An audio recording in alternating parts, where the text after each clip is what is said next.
like to welcome you back if you've been here before, and I'd like to welcome you the first time if this is new to you. My name's Gordon Kuhn, and I happen to be the poet in the rain. And today I'm thinking about a man I knew that I saw one time in Chicago on the street that they called the Street of Lost Men. Of course, that's not to rule out the fact that there are some women there too, because there are.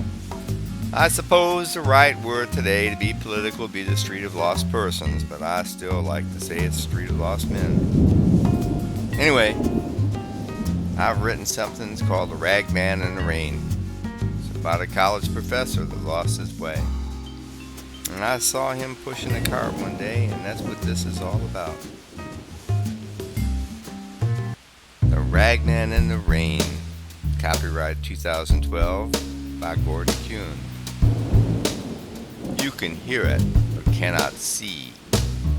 Yet the sounds are there to tickle your ear. On nights like that I'm reporting here, when the spatter, chatter, the sound of rain, as it came, it did, and dark, heavy, laughing drops.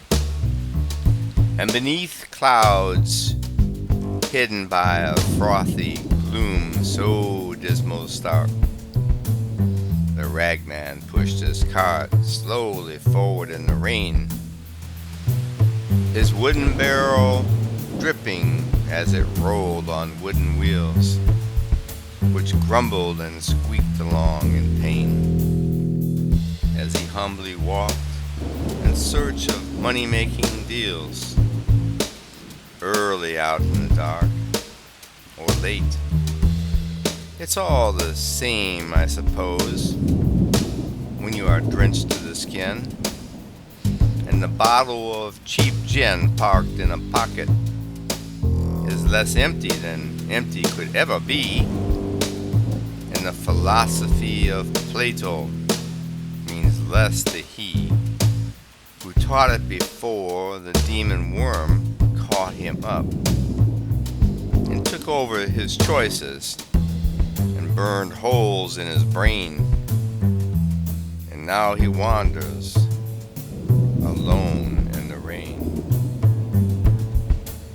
The Ragman and the Rain. Copyright 2012, Gordon Kuhn, the poet.